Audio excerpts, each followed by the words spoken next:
Donc on attaque aujourd'hui en classe inversée, comme vous avez pu le voir dans la vidéo, le thème spécifique du SVT, féminin-masculin. Alors, donc on va s'intéresser un petit peu aux différences entre les hommes et les femmes, pour remettre à plat un petit peu le vocabulaire qu'on va utiliser dans ce thème. Tout d'abord, lorsqu'on va observer le karyotype d'un homme, on va se rendre compte qu'il possède une paire de chromosomes sexuels composés de deux chromosomes, un chromosome X, un chromosome Y. Pour le karyotype d'une femme, cette fois, la paire de chromosomes sexuels est composée du même chromosome, à savoir XX. C'est ce qu'on appelle le sexe génétique. Il est défini par la paire de chromosomes sexuels, donc XX pour les femmes, XY pour les garçons, et il est mis en place dès la fécondation. Autre différence qui vont apparaître dès la naissance et même au cours du développement embryonnaire, c'est bien sûr les appareils génitaux externes. Donc des appareils génitaux différents, et c'est ce qu'on va appeler les caractères sexuels primaires, mis en place durant le développement embryonnaire. On s'intéressera un peu plus en détail par la suite à la mise en place de ces caractères. Autres différences qui vont apparaître plus tard, au moment de la puberté, le développement des seins chez la femme, la musculature, la pilosité, la voix qui va changer, donc entre hommes et femmes à partir de la puberté. Et ça, c'est ce qu'on va appeler les caractères sexuels secondaires, et donc mis en place à partir de la puberté. On s'y intéressera dans une prochaine vidéo. Alors, ces caractères sexuels primaires et secondaires vont définir ce qu'on appelle le sexe phénotypique. Donc, c'est l'ensemble des caractères morphologiques, anatomiques et physiologiques qui permettent de différencier le sexe d'un individu. Donc, soit homme, soit femme.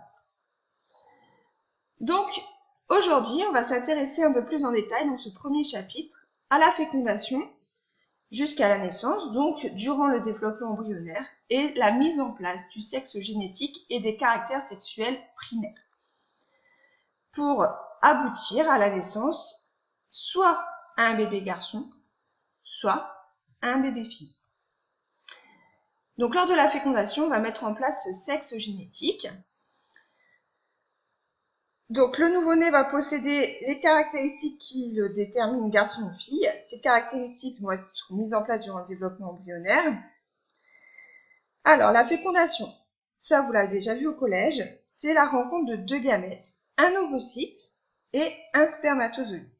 Les gamètes vont porter la moitié du patrimoine génétique du futur embryon. L'ovocyte va obligatoirement porter le chromosome X, puisqu'on a vu que chez la femme, c'est XX, alors que le spermatozoïde peut posséder deux karyotypes. C'est ce que vous avez affiché à l'écran. Il va soit posséder le Y, soit posséder le X. Donc c'est le spermatozoïde qui va déterminer le sexe génétique du futur embryon. Mise en place des appareils génitaux externes. Avant la 8e semaine de grossesse, on parle de stade indifférencié.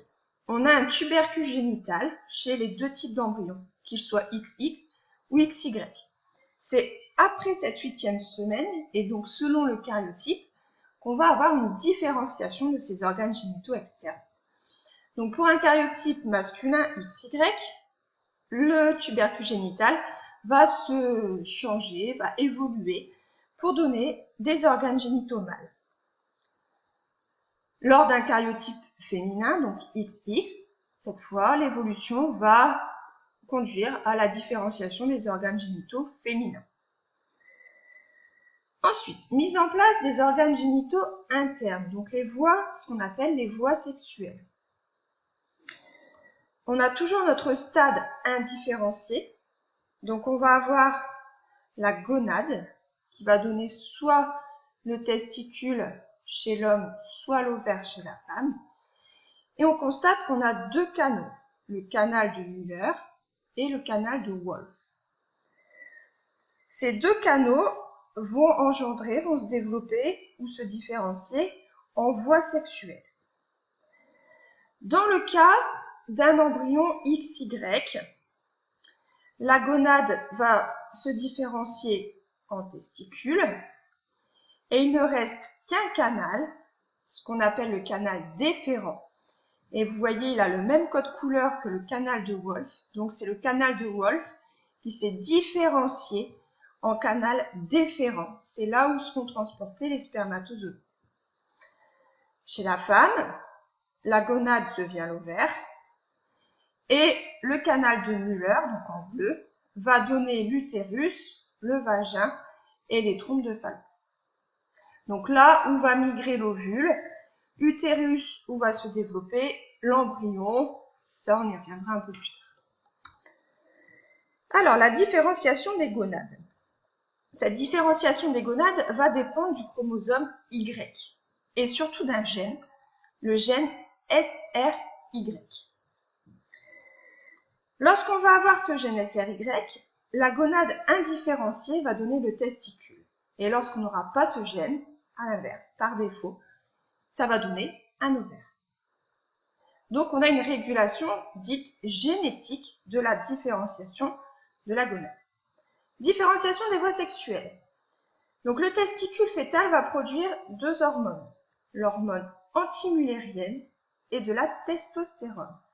Cette hormone antimullérienne va avoir pour conséquence de détruire les canaux de Müller, alors que la testostérone, elle, va permettre le maintien et le développement, la différenciation des canaux de Wolff pour aboutir au phénotype masculin. L'ovaire, quant à lui, ne va pas produire d'hormones et donc les canaux de Wolff vont être détruits sans régulation hormonale et les canaux de Müller, eux, vont se différencier, comme on l'a vu tout à l'heure, en trompe de Fallope, utérus et vagin. Donc là, on va parler d'une régulation hormonale des voies génitales. Alors, je vous rappelle un peu le travail que vous devez effectuer. Donc, réalisez votre fiche de cours à partir de cette vidéo. Vous allez trouver les documents nécessaires sur mur Padlet. Et n'oubliez pas de répondre au QCM. Précisez votre nom et faites-le qu'une fois. Vous avez le QR code en dessous. Allez, bon courage!